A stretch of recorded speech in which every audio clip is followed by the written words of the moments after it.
നമസ്കാരം, മലയാളി വാർത്തയിലേക്ക് സ്വാഗതം. ഗാസയിൽ അടിയന്തര വെടിനിർത്തലിനായിട്ടുള്ള നെട്ടോട്ടത്തിലാണ് ലോകരാജ്യങ്ങൾ. ഗാസയിൽ അടിയന്തര വെടിനിർത്തലിനായി US vice president Kamala Harris ആഹ്വാനം ചെയ്തിരിക്കുകയാണ്. ഗാസയിലേക്കുള്ള സഹായത്തിന്റെ ഒഴുക്ക് വർദ്ധിപ്പിക്കാൻ ഇസ്രായേൽ സർക്കാരിനോട് കമല ഹാരിസ് ആവശ്യപ്പെട്ടു. സഹായത്തിന്റെ ഒഴുക്ക് വർദ്ധിപ്പിക്കുന്നതിന് ഇസ്രായേലി സർക്കാർ കൂടുതൽ കാര്യങ്ങൾ ചെയ്യണമെന്നും അവർ ആവശ്യപ്പെട്ടു. ഗാസയിലെ ജനങ്ങൾ പട്ടിണിയിലാണ് എന്നും അവിടുത്തെ സാഹചര്യങ്ങൾ മനുഷ്യത്വരഹിതമാണ് എന്നും കമല ഹാരിസ് പറഞ്ഞു. ഇക്കാര്യത്തിൽ ഒഴിവ് കഴിവുകളൊന്നും ഇല്ലെന്നും കമല ഹാരിസ് വ്യക്തമാക്കി. വെടിനിർത്തൽ വേണമെന്ന് ഹമാസ് ആവശ്യപ്പെടുന്നു, നല്ലതാണ്. ഇതിനായി ചില കരാറുകൾ ആവശ്യമാണ്. ഹമാസ് ആ കരാറുകൾ അംഗീകരിക്കേണ്ടതുണ്ട് എന്നും ഹാരിസ് പറഞ്ഞു.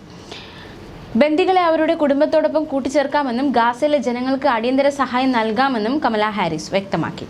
അതേസമയം ഗാസയിലെ റാഫയിൽ അഭയാർത്ഥികൾ താമസിച്ച തമ്പിന് നേരെ ഇസ്രായേൽ ബോംബാക്രമണത്തിൽ 11 പേർ കൊല്ലപ്പെട്ടു.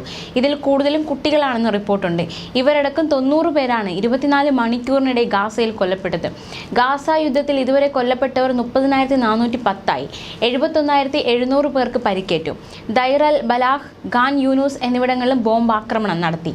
ദൈർ അൽ ബലാഹിൽ മനുഷ്യ സഹായം വിതരണം ചെയ്യുന്ന വാഹനത്തിന് മേലും ബോംബിട്ടു. ഈ ആക്രമണത്തിൽ 9 പേർ കൊല്ലപ്പെട്ടു, നിരവധി പേർക്ക് പരിക്കേറ്റു. കുവൈറ്റി സന്നദ്ധ സംഘടന കൊടുത്തയച്ച സാധനങ്ങളായിരുന്നു വാഹനത്തിൽ. അന്താരാഷ്ട്ര സമ്മർദ്ദങ്ങളെ പിന്തള്ളി ആക്രമണം തുടരുകയാണ് ഇസ്രായേൽ. കഴിഞ്ഞ ദിവസം സഹായ ട്രക്കുകൾ കാത്തിരുന്ന ജനങ്ങൾക്ക് നേരെ ഇസ്രായേൽ നടത്തിയ ആക്രമണത്തിൽ 118 പേർ കൊല്ലപ്പെട്ടു, 760 പേർക്ക് പരിക്കേറ്റു. ഇതിനെതിരെ ലോകവ്യാപക പ്രതിഷേധം ഉയരുന്നതിനിടയിലാണ് ബോംബ് ആക്രമണം. അതിനിടെ അമേരിക്ക ഇന്നലെയും ഗാസയിൽ ഭക്ഷ്യവസ്തുക്കൾ വ്യോമമാർഗം എത്തിച്ചു.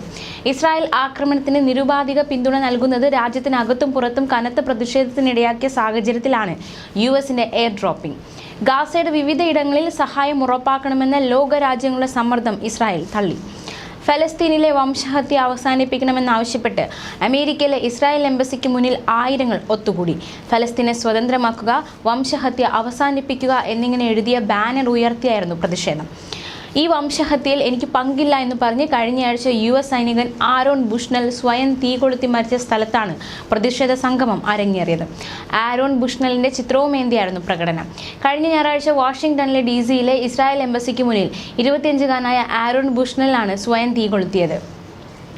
മിലിറ്ററി യൂണിഫോമിലെത്തി ആരോൺ സോഷ്യൽ മീഡിയയിൽ ജീവനൊടുക്കുന്നത് ലൈവായി പുറത്തുവിട്ടിരുന്നു. ശരീരമാസകലം തീ ആളിപ്പടരുമ്പോഴും ഫലസ്തീനെ സ്വതന്ത്രമാക്കുക എന്ന് ആരോൺ വിളിച്ചു പറഞ്ഞുകൊണ്ടിരുന്നതായി മാധ്യമങ്ങൾ റിപ്പോർട്ട് ചെയ്തു. ഫലസ്തീൻ ജനതയ്ക്ക് നേരെ തുടരുന്ന വംശഹത്യക്കെതിരെ വലിയ പ്രതിഷേധത്തിന് ഇറങ്ങുകയാണെന്ന സന്ദേശം ബുഷ്നൽ ജീവനൊടുക്കുന്നതിന് മുമ്പ് മാധ്യമങ്ങൾക്ക് അയച്ചതായി റിപ്പോർട്ടുണ്ട്. ന്യൂസ് ഡെസ്ക്, മലയാളി വാർത്ത.